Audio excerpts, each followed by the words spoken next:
Welcome back. You might have seen my previous video where I drew a picture of Link. Today I'm going to be showing you how to draw a basic generic character. You can follow along if you want, and I suggest that you do. It's going to be great. Here we go.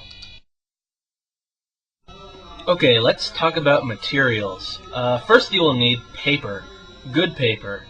Not printer paper, because printer paper is very thin and ink will run on it if you use an eraser after you've drawn with pen.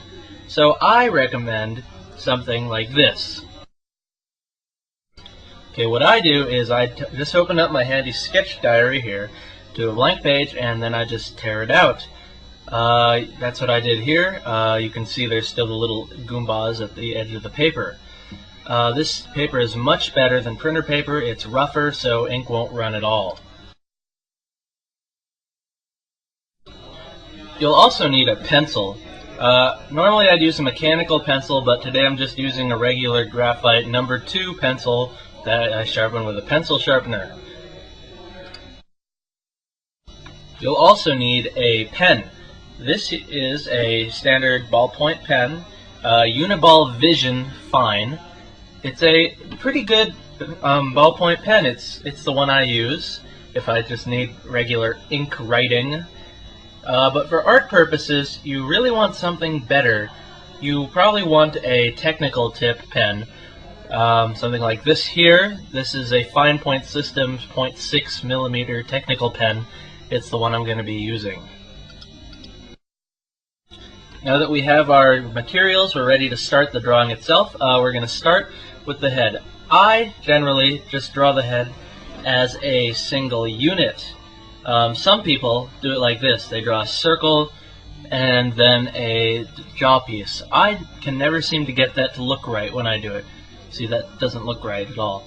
Okay, after you've drawn the head itself, you're going to want to draw a crosshair type thing, which is the center of the face. The eyes are there and there. This is where the ear would be.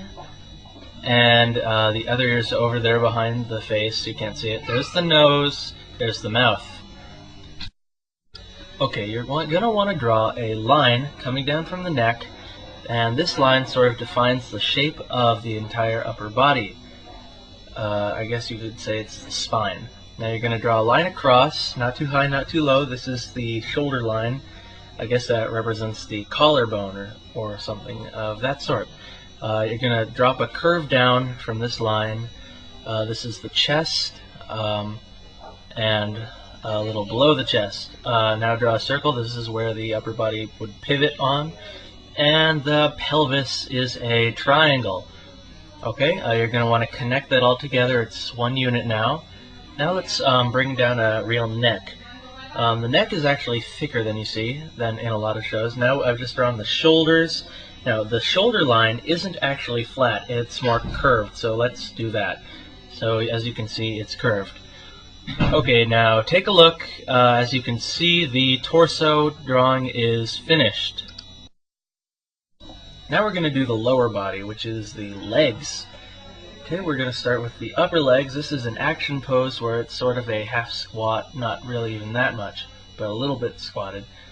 These are the upper legs. Now we're going to do the lower legs. Now, what I find is that the scale of the upper body and the lower body is the head to the bottom of the pelvis is the same length from the bottom of the leg to the top of the pelvis. So I have no idea whether that's right, but it just looks about correct to me. Now we're going to work on the arms. Let's do the right arm first, right from his perspective, not ours. Okay, the upper arm, just draw it, then a circle for the elbow, then another circle for the hand. He's going to be holding a sword, so let's draw the basic line for that now. Now the other arm is going to be holding a shield. So let's bring the arm down like that. It's sort of holding the shield in front of him. And so now we draw a big circle for where the shield's going to be. Don't know why I saved the feet for last, but I did, so let's draw them in. The feet are, I guess, foot-shaped, or a rectangle really pinched on one side. You can draw them basically any direction, as you can see here. It's rare in a pose like this to have them both facing the same direction, though. Now we're going to start putting in the armor. The one arm has armor, the other one has a shield, so it doesn't need it. This is a shoulder plate, and now this is a lower arm guard. Actually, I am going to change this so it actually just straps on to a single sleeve, like that. You can see the strap there. Actually, I put that on at the wrong angle, so I'm fixing that now. So it's actually strapped on the back, and there's going to be some mesh there that will hold it all together. Okay, now let's work on the thing in the middle here. I don't know exactly what it is, but they have them in the Zelda games. I think it's like a piece of leather around the waist that's open in the front, and then there's a belt holding it all together, probably to protect the spot where the top armor ends and the lower armor begins. You see the V of the shirt there, and there's a lighter cotton shirt underneath it. There's a string there attaching it. You probably can't see it very well. Let's work on the pants now.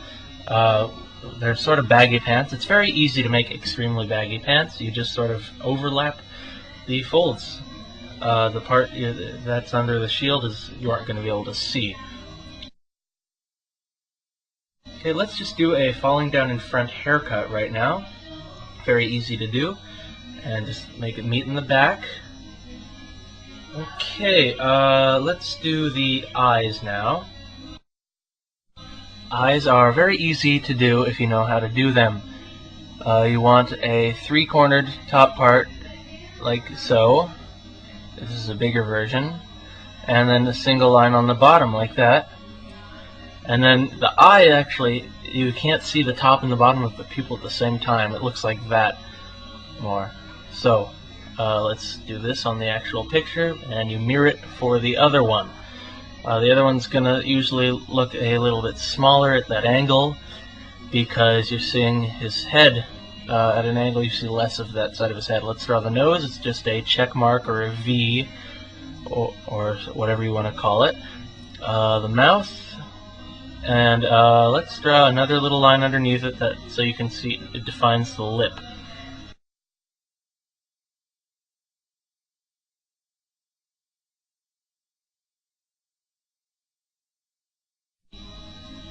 Okay, let's work on the sword now. This is a Korean sword. I believe it's called a shigom or a shingom. Not quite sure about it. I happen to own a mokgom, which is a wooden training sword.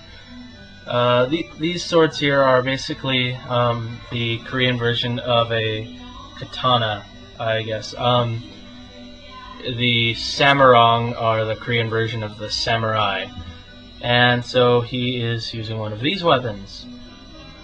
As you can see, the one arm needs armor because it's using the sword. The other arm, this one here, has a shield which protects a whole bunch of the arm, but you can't really use a shield and a sword at the same time. I actually just drew in wooden slats there. I decided against them though. It's just going to be a solid metal shield piece. Okay, we are done with the pencils. Take a break if you want, then we're going to start the inking section.